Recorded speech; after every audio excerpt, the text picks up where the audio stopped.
G'day bird nerds, g'day plant nerds. I'm Grant. I am a bird nerd and a plant nerd. I'm joined today by Loz. Loz is a rainbow lorikeet who turned up at my place on New Year's Eve, and he just hangs around, keeps me in touch with the bird world. Today, I just wanted to do a bit of a quick stream. I'm struck by the amount of people in my locality who, when they move into a new place, they just, before they start their renovations, they just rip out every piece of vegetation. I don't know. I don't know if whether that's what they decide they're going to do, or whether the builders tell them that's the cheap way to deal with things, or that they employ a landscaper who has very little imagination about retaining standing and existing vegetation. But it got me thinking about people who are in a situation like me, in a small, well, looks like it's a detached house, but it's essentially a small unit in a group of similar dwellings with very small backyards and not much opportunity to plant a garden. And people who live in apartments with balconies, or maybe not even that, maybe only windows. How do you do your bit for preserving biodiversity and being a habitat gardener at the same time? Good on you, Loz. Good on you. Yeah, good on you. And I think what you can do is is sort of take ownership and stewardship, even if not officially, to any patch of ground nearby you that you are attached to and that is important to you. One of the things I'm doing, because in my area, the local council seems hell-bent on reducing bushes, anything in the lower level of vegetation, out of all of the parks. So what I do, I go and collect some seed, and then I'll propagate from that, and then I will offer that. I will offer that to members of the bird emergency to start with, so you can actually get in on that. If you're in Australia, I can't send plants overseas. You'll have a different option for if you're overseas. Maybe I can send you a book, or maybe some merch as part of that membership tier. And the easiest way to get onto that is to go to the Bird Emergency /coffee, or the Bird Emergency /Patreon, and that will let you support the show, but also avail yourself of some plants to either plant at your place, share with your neighbours, plant on nature strips, whatever ground you have access to. So let's go through a short list of what anybody can do to be a habitat gardener. You can look at the wonders of the green screen there with Loz. What you can do is first take an interest and a sense of ownership or stewardship over some patch of land, and then try and maintain or increase the biodiversity of that patch of land. So and you have to be aware of what is on that land and what is using that land. Insects use it. Butterflies will be visiting if there's any sort of flowering plant.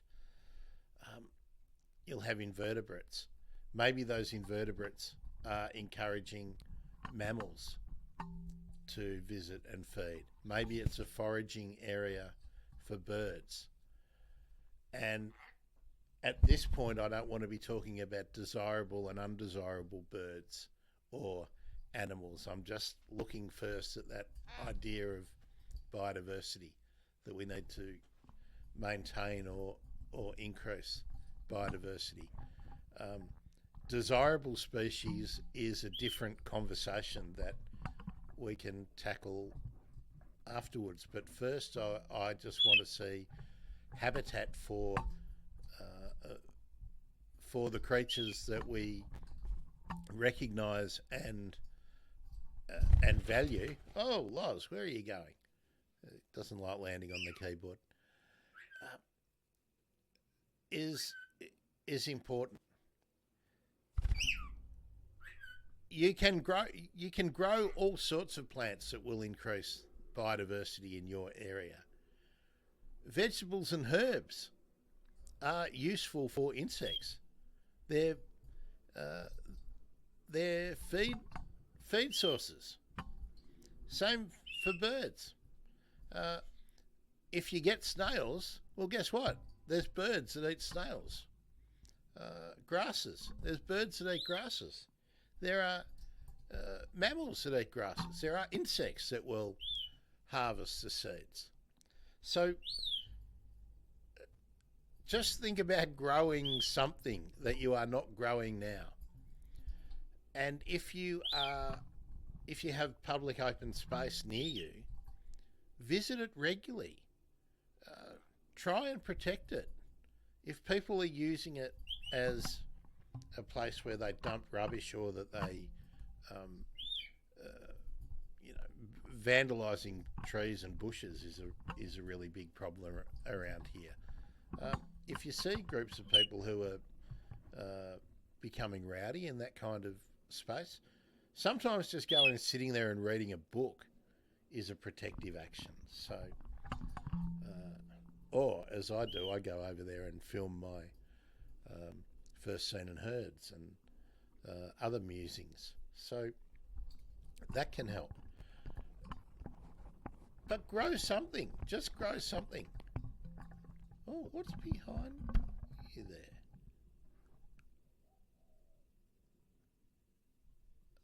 That's really interesting. It makes me invisible. I like that.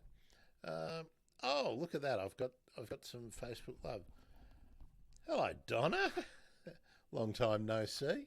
I hope you are fine after the 2 typhoons that ripped through the Philippines. Good on you, Loz. Good on you, Loz. I might add, if you would like to do some practical assistance for people who have been affected by, some of my friends have been affected by 2 typhoons within a month in the Philippines, and I've been directly supporting them.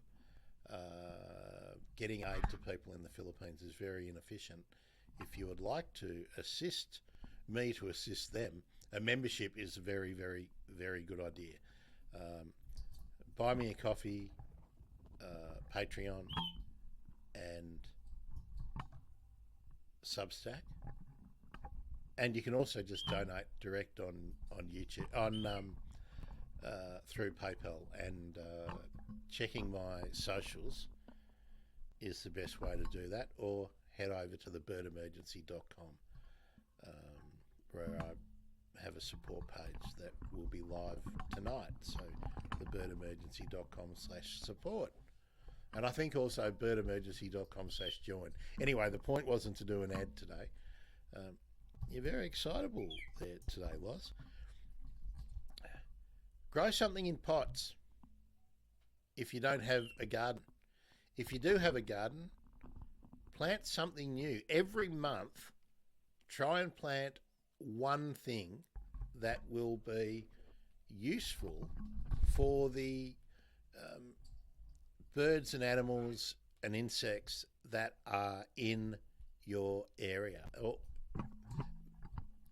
be even more proactive. Make a list of what you would like to encourage. It can be long or it can be short, but maybe it includes bees, butterflies, beetles, and birds. And then you can extend out from there. Which birds? Which butterflies? Which bees? Which beetles? Or maybe you've noticed that there are some possums around. Well, possums need hollows, so maybe a nest box, an artificial hollow would be a useful thing. Birds like loz breed in hollows in nature. If all the hollows have been removed from your area, perhaps invest. Build a nest box. Build a shelter, a roosting shelter for mammals, or purchase one from one of the great companies like Habitat Innovation. Or if you have a big mature trees that you could maybe create a hollow in, look for someone such as the guys at Hollow Hog who will hollow out, excavate a hollow for you in a mature tree. So there are proactive things to do. I would recommend we've covered lots of interesting topics on the stream before. Coming up this weekend at 9:30 a.m. Saturday, Australian Eastern Daylight Time, I'm going to run through another calendar, flowering calendar for nectar feeding birds like loz here, and a range of easy to find trees and shrubs that will provide feed for nectar feeding birds for a whole year. And as part of that project, I'm going to try and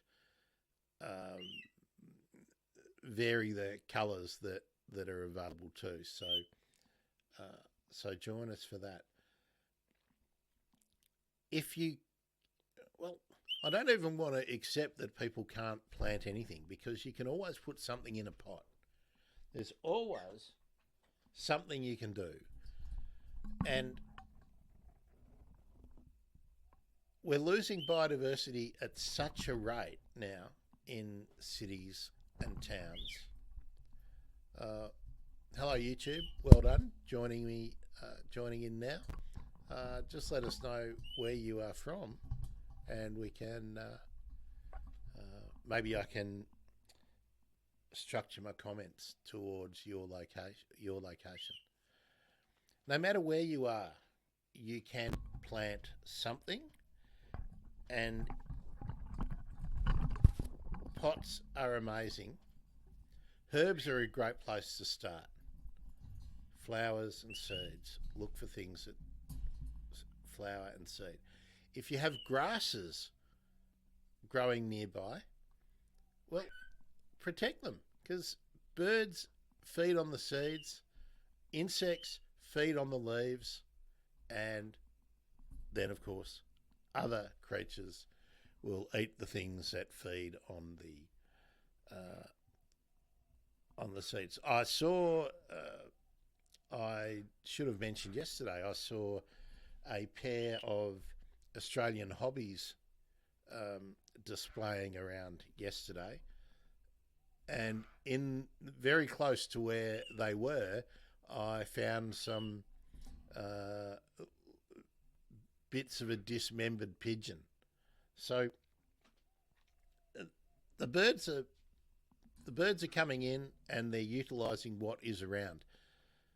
Now, I would love it if the pigeons that were here weren't introduced species, but we do still have one native species here. But the pigeons provide food for something else. I'm rambling a bit because I'm getting so frustrated by the the increasing levels of destruction that people in suburbs are doing, and they don't have to do it. You don't have to rip out every stick of vegetation when you buy a new property, or if you are improving your garden. If you are going to remove uh, one or two mature trees and leave no mature trees, you really need to think about what you are replacing them with. And people are just not planting trees that will become large trees and offer opportunities for feeding and nesting opportunities for mammals and birds anymore in most suburbs. And I think we really need to um, start to guide that thinking, but also to shame the people who continually are involved in what I think now is real. It's worse than vandalism. It's willful destruction of an important asset for everyone in cities and suburbs, and that is the wildlife around you. So, um, so let me go back to my point. Look at find an area that has birds and animals and insects using it, and adopt a standpoint for yourself that you are a protector and a user and an appreciator of that area. Try and help the local authorities keep it in good order if you can, and um, plant something. If you can't plant something at your place, plant something in a common area that will be valuable for that area. If there are no large trees, buy something, preferably a local species of plant, and plant it. Uh, if it's an area that obviously has design considerations, well, then talk to the land managers and ask them what is happening. And that might be your local council. Using the example of the Philippines, it might be the barangay. Um, Maybe it's a provincial body that is in charge of it. Um, but do something proactive, because Loz, Loz's relatives live around here, and they're one of the birds that is becoming more common in many suburbs. It's a highly adaptable species, but he's got some cousins, other lorikeets, purple-crowned lorikeet, scaly-breasted lorikeet, little lorikeet, purple-crowned lorikeet here in the southern areas of Australia. I don't think they're increasing in numbers, and they need large flowering trees, eucalypts and corymbias, and others, but that's the bulk of them. They need them in large numbers, and they need hollows. So you can provide those for a bird like that. Who have we got here? Comment. Hello, Janice. Hi, Janice. Nice to see you again. Haven't seen you for a while in the streams. Environmental vandalism is rife and seems to go under the radar. Who is there to enforce punishment of it? Well,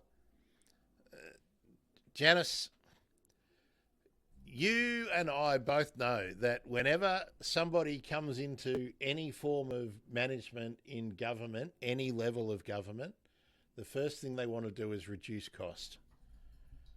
So that means most of the active managers and maybe the enforcement officers, there's less of them.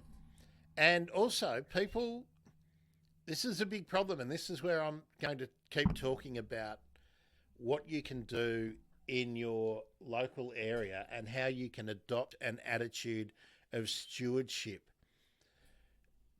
People Often people will do damage in terms of destroying mature um, vegetation just because they think it's my land or it's my place, I can do what I want. Think of all those people who cut down trees and shrubs in parks or coastal foreshore areas on the coast because they want a view and they think they can. And the enforcement officers might issue them a fine. But the people who should be really enforcing a code of behaviour that uh, doesn't lead to environmental vandalism are their neighbours and their peers and their family and their friends. So that's what I mean about adopt an area and try and protect it, and don't tolerate crap. People around here often dump rubbish in the park and along the nature strip round the park at my place. I don't often see them, but when I do, I march straight over and give them an earful. And depending on who they are and how big they are, I will put the rubbish back in their trailer or in front of their car so they can't drive away. And whether I do or not, I always make it look like I took a photo of their number plate. Then they know somebody is actively caring about that area and disapproving of what they do, and there may be a consequence for them for illegal dumping. I know that's rare and extreme, but the more common things are when homeowners will, even though they're not supposed to, remove mature trees when they buy a new property. They just do. Well, I think it's time for neighbours to decide that they'll dob them in, and follow up with the council. Don't just make a report. Make sure the council do take action. I know this is a real Australian and it's a very, first world person privilege issue. But everywhere in the world we're losing biodiversity, and we're losing birds particularly at an astounding rate. So we need to do what we can to protect them. And people do better in life when they're connected to nature. So that's really where I'm going with this. Janice, what's going on in your neck of the woods? Let me know what's. Are you planting things, Janice? You know, the other thing you can do is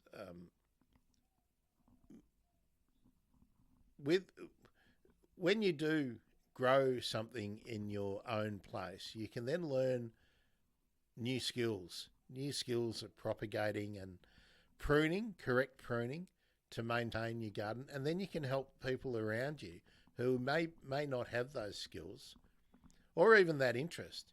You can just plant a seed. I know that's corny, but if you can just help other people get a little bit interested in their patch, we'll all be better off for it.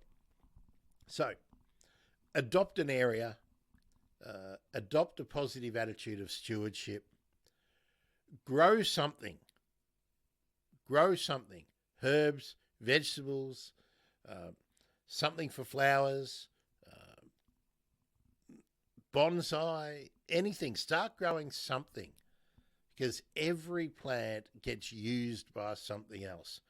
And protect, if you can, what you have around you.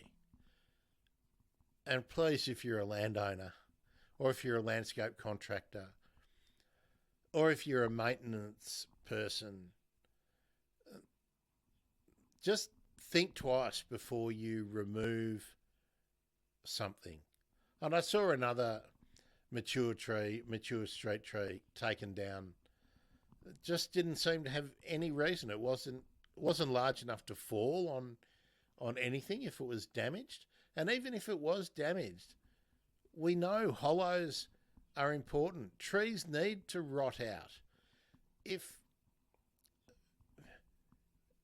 we don't allow for regeneration of hollows, over time we're going to lose all of the hollow dependent species, and we need to just be a bit forward thinking. So let me reiterate. Reiterate on an offer for you. All of these seeds that I'm collecting and the cuttings that I'm taking from around my area of plants that I see birds particularly using and very, very partial to, I'm propagating them, and then they will be offered as a habitat gardening selection to members of that particular tier of membership. So you can find that at thebirdemergency.com/coffee, thebirdemergency.com/Patreon, and later in the day, the support page will be live, thebirdemergency.com/support. So would love to see you take up that offer. There's also a new merch design which will be offered only to members, which is my Desolation Dodo. And if you would like to see what that is, I'll just run the intro video, because it has the Desolation Dodo. Desolation Dodo will be available on mugs, keep cups. I think it fits on the keep cup, t-shirts, hoodies, and maybe some other items, but initially t-shirts, mugs, keep cups, and a hoodie. So this is what it looks like. There we go. You see that? We'll put it up again. There we go, the Desolation Dodo. We have another comment. Janice. The council has been busy around here recently pruning the large gum trees that survived the Christmas storms last year. Now, are they pruning them well, Janice? That's a bugbear of mine sometimes, that the pruning is often more detrimental than not. It may well be beneficial pruning, especially if a lot of the boughs have been broken, snapped off. That can reduce the intrusion of disease, which can keep the tree healthy. But it just goes to show that it's taken, that's about a year, isn't it? That it's taken a year for them to take stock and to come around and do that maintenance. I'm unwilling to criticise councils that are doing the right thing and that have really switched on horticulturists and arborists on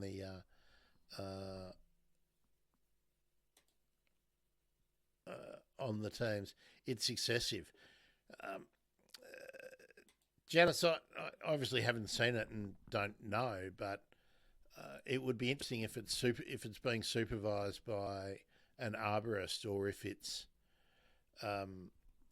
not. And I think that's one of the big issues in local government, certainly in Australia, and I know it's common in other parts of the world where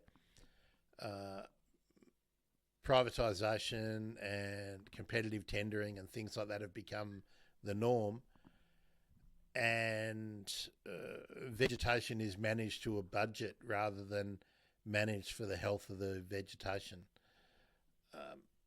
So yeah, I'm prepared to accept that it could be either way, but after such a natural disaster, that's when the thinking needs to be switched on about how do you replace what has been lost, and also how do you increase the resilience of the local environment to natural disasters, because we're going to be getting more and more natural disasters.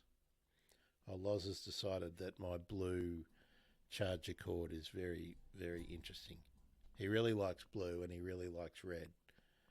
So that would be it. Oh, we've got another. Oh, thanks for that like there, Janice. Um, all right, that was really what I wanted to say.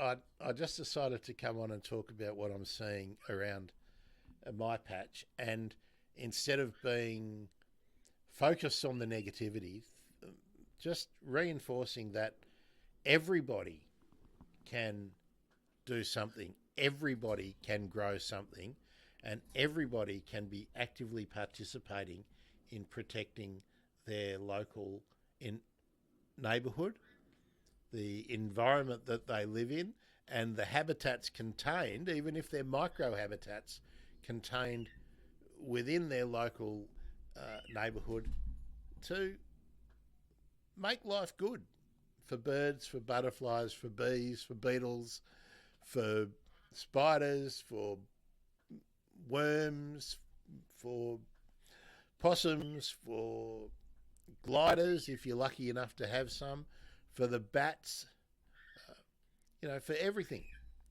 So, because everything needs something else to survive. So we need all of these things. And it's good for us. It's good for us if we're connected with nature. So that's about what I wanted to say.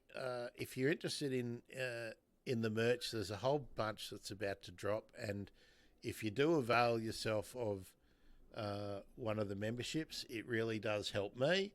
I generally use the stuff that I get to help someone else. And I'm really looking forward to growing more of these plants to share with the Habitat Gardeners, part of the bird emergency community. So, yeah, I really do hope that you will avail yourself of that ability. Oh, I might add too, for November, anyone who joins in November, instead of getting a dozen plants, you'll get 2 dozen plants. And so that's something to bear in mind. I think I worked it out that if you join this month, I think the plants are going to cost you something like $1.22, above the cost of a regular membership. So that is what we'd like to do. The other thing I'd ask you to do is I'm really trying to increase the numbers on YouTube, because YouTube allows me to do many more things than the other platforms do. So if you are not already following the Bird Emergency or subscribed to the Bird Emergency on YouTube, please do. Please do. I would appreciate that greatly if you like the content. And there's hundreds of interviews and panels up there now. Thanks, Janice and Donna. I'm Grant. I'm a bird nerd. Friday afternoon. Friday night, 8 p.m. Australian Eastern Daylight Time. We've had to reschedule the remote island, offshore island conservation interview with Elizabeth, or Biz Bell, from Wildlife Management International. She'll be joining me from London this time, not from New Zealand, but from London. So that's Friday night, 8 p.m. Australian Eastern Daylight Time, and that's GMT plus 11 if you're in another part of the world. And Biz has 30 years of experience working a lot with seabirds and invasive species and weed eradication and protection strategies. Biz has got a lot to talk about. So join us for that. And Habitat Gardening will be Saturday morning, 9:30 a.m. Australian Eastern Daylight Time. A flowering calendar for the year for encouraging birds and other nectar feeders. So that's what we'll be looking for on Saturday. Look, I hope you'll join me then. See you on. Do subscribe or follow on any platform where you see the Bird Emergency. Oh, we're doing Blue Sky now, and Blue Sky is fun. So you can find the Bird Emergency on Blue Sky. See ya.